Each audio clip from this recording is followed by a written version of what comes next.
माननीय सदस्य श्री संजय सिंह 9 मिनट्स। मान्यवर, आपने ग्रामीण विकास जैसे महत्वपूर्ण मंत्रालय के विषय पर मुझे अपनी बात कहने का मोहलत दिया। पृथ्वी जी की चंद लाइनों से अपनी बात शुरू करना चाहता हूं कि तुम्हारी फाइलों में गांव का मौसम गुलाबी है, तुम्हारी फाइलों में गांव का मौसम गुलाबी है, मगर ये आंकड़े झूठे हैं, ये दावा किताबी है। सर, भारत की सरकार ने जब विकसित भारत की कल्पना की है तो उस कल्पना के तहत गांव को कहां रखा है, आपके माध्यम से ये देश को मालूम होना चाहिए। हमारे टोटल बजट का भारत सरकार ने जो पूरा बजट 2026 और 27 के लिए प्रस्तुत किया मान्यवर, उसका मात्र 3.6% बजट ग्रामीण विकास के लिए रखा है। यह स्पष्ट करता है सरकार की मंशा को। यह बताता है कि ग्रामीण विकास के लिए आपकी सोच क्या है, ग्रामीण व्यवस्था को आप कैसे संचालित करना चाहते हैं, कितना विकास वहां पर करना चाहते हैं। मान्यवर, बहुत सारी योजनाएं गांव के विकास के लिए चलाने का दावा सरकार की ओर से किया जाता है। उसमें से एक प्रमुख योजना है जिसका ढिंढोरा भारत की सरकार बार बार पीटती है, जल जीवन मिशन, जल जीवन मिशन, हर घर जल की योजना, हर घर जल की योजना। वो जल जीवन मिशन क्या है मान्यवर, जिसके ऊपर आप लाखों करोड़ रुपए अब तक खर्च कर चुके हैं। गांव गांव में पाइप से पानी पहुंचाने के नाम पे लोगों से आप पैसा लेंगे, वहां की जनता को मीटर लगा के पैसे की वसूली करेंगे, जो व्यवस्था पहले नहीं थी। उसके बाद आपने गांव गांव में सड़कों की खुदाई कर दी। जो ग्रामीण व्यवस्था के अंदर जिला पंचायत से सड़क बनी थी, ग्राम सभा से सड़क बनी थी, जो गांव के विकास के लिए पैसा लगा था, उसको जल जीवन मिशन के तहत सड़कें खोद के, गांव के रास्ते खोद के उसको बर्बाद करने का काम किया गया। तो जल जीवन मिशन जन जीवन को अस्त व्यस्त कर रहा है। एक तो ये उस मिशन की खासियत है जो सरकार को सोचना और जानना चाहिए। दूसरी बात मान्यवर, मेरा तो कहना छोड़ दीजिए, भारतीय जनता पार्टी के एक विधायक है ब्रजेश राजपूत जी, उन्होंने उत्तर प्रदेश के सरकार के मंत्री का घेराव किया। मान्यवर, अरे मान्यवर, देश का सबसे बड़ा राज्य है, उसी राज्य से आप भी आते हैं, हम भी आते हैं, उसी राज्य से आप भी आते हैं, हम भी आते हैं। तो अगर एक भ्रष्टाचार के मामले में कोई जानकारी आपके माध्यम से मैं दे रहा हूं तो जानना चाहिए मान्यवर आपको। मान्यवर, रूरल डेवलपमेंट के नाम पे इस जल जीवन मिशन में गांव गांव में टंकियां बनाई गई। उन पानी की टंकियों की हालत जाकर देखिए। वो पानी की टंकियां उद्घाटन से पहले उजड़ जाती हैं, उद्घाटन से पहले उखड़ जाती हैं, टूट जाती हैं, गिर जाती हैं। 5-5, 10-10 करोड़ की टंकियां, पाइपलाइन जो है वो टूट जाती है। तो मैंने तो इसका मामला सबसे पहले उठाया था, तब सरकार ने हमारी बात नहीं सुनी, कई मुकदमे मेरे ऊपर उल्टा करा दिया। लेकिन इनके एक विधायक ने मान्यवर अपने ही मंत्री का घेराव कर लिया, ब्रजेश राजपूत जी ने, और कहा और बीजेपी के विधायक ने कहा कि इस योजना में जबरदस्त भ्रष्टाचार है। इसलिए ये योजना भ्रष्टाचार की भेंट चढ़ चुकी है। दूसरी बात आते हैं, आपने गांव के अंदर जो तमाम और स्कीम शुरू की और उसकी हकीकत क्या है, कितना बजट निर्धारित किया, कितना खर्च किया।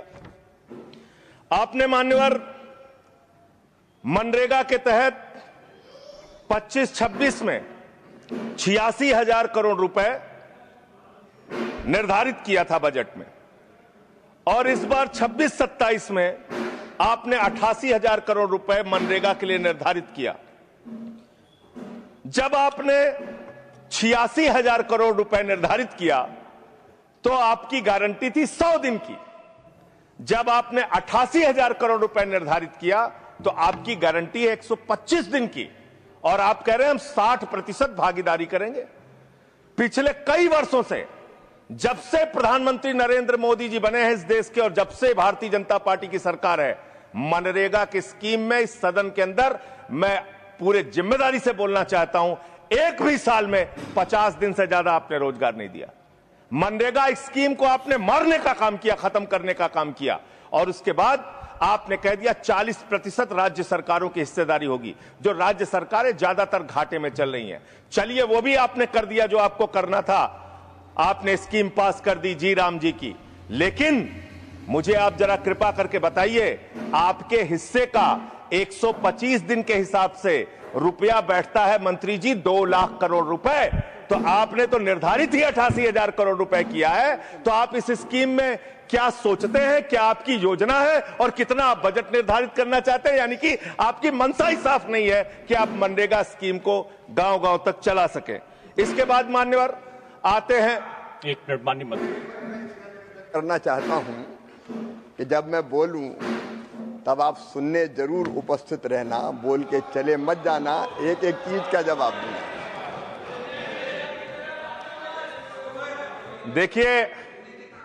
देखिए मान्यवर, भगौड़ा इस समय कौन है पूरा देश जान रहा है। भगौड़ों के बारे में मत कहिए। देश का प्रधानमंत्री गैस के संकट के इस समय में किस गुफा में छुपा हुआ है, पहले उसको निकाल के लाइए। पहले उसको निकाल के लाइए। प्रधानमंत्री किस गुफा में छुपे हुए हैं? प्रधानमंत्री के बारे में आप हमारे ऊपर टिप्पणी कर रहे हैं, का प्रयोग नहीं करेंगे। आप हमारे ऊपर टिप्पणी कर रहे हैं, ये आप हमारे ऊपर टिप्पणी कर रहे हैं।